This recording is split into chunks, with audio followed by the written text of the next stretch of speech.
Shalom Yashala, when the start of Zos by giving no praise to Yahweh, Ba'ashem Yahushai, Ba'ashem Rakakwadash. Double honors to the apostles of GMS and honors to you brothers doing the work in truth, sincerity.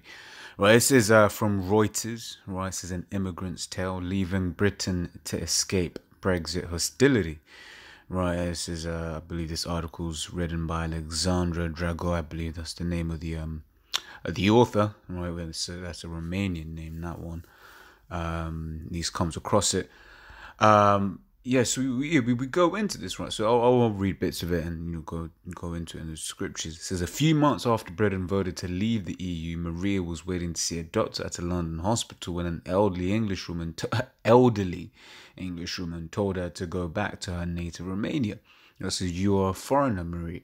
Maria, who was heavily pregnant at the time, recalls the woman saying, Your place is not here. Satan, slap. Says Maria was stunned. Until that moment, she had never faced direct abuse over her nationality in her 10 years in the country. So for 10 years, everything was cool.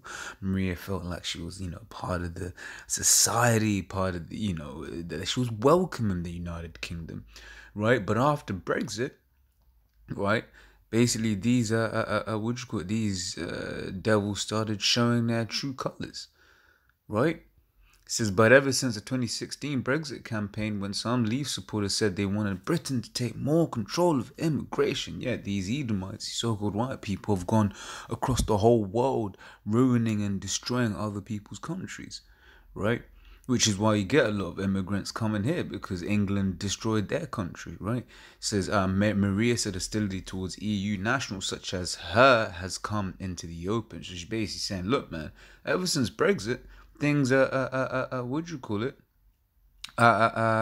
she did, but so like what am I saying? It says, but ever since Brexit, people's true colors have started coming out, right? It says the 31-year-old who asked to use just her first name said she was now preparing to leave Britain later this year with her husband and 2 children, fed up with what she described as xenophobia, as well as the rising cost of living in London. Right now, that's one of Reuters. You can go into that more, right? But this is as prophesied in the scriptures, right? It says Isaiah 13:14. It says, and it shall be as a chased roe, and as a sheep that no man taketh up.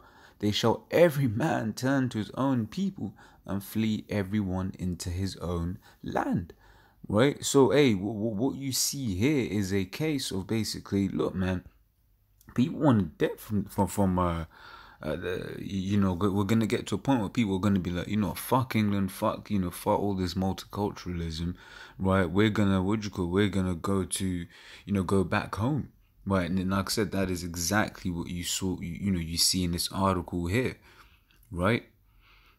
But it's all things of prophecy. These are one of the things that we're told to look out for. Let me grab that real quick. It says Mark 13:33, take ye heed, watch and pray. Right, so that's one of the things that we're watching for. The tensions between the races, quote unquote, right? The fact that everyone, this whole immigrant thing is becoming more and more of an issue, but it's beautiful because, like I said, it's a fulfillment of prophecy. And like I said, it's one of the things that we're watching for. So it's for not when the time is, right? I'll grab this. Right, it says Sirach 12:8, a friend cannot be known in prosperity, and an enemy cannot be hidden in adversity. Right, so right now things are good, so everyone, starts smiling, yeah, but give these people the opportunity to really be themselves, and they'll be themselves, and that is the devil. Right, it says, in the prosperity of a man, enemies will be grieved, but in his adversity, even a friend will depart. Right, and it goes on to say, never trust thine enemy. For like as iron rusteth, so is his wickedness, right? And hey, this is what he's done to a lot of the immigrants that have come to this country, right? And then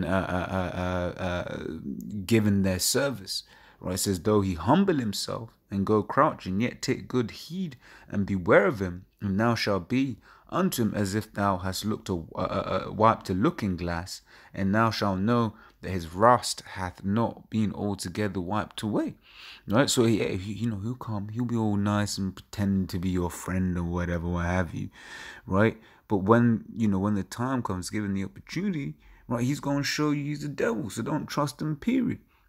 That's a Sirach 6:8. So for some man is a friend for his own occasion, and will not abide in the day of trouble, right? I believe that's all I had. Just wanted to share that with you, brothers, right? The fulfillment of, the fulfilling of prophecy, man, right? These are the things that we look for. And, so, hey, Lord's what I was edifying. Until the next time, Shalom.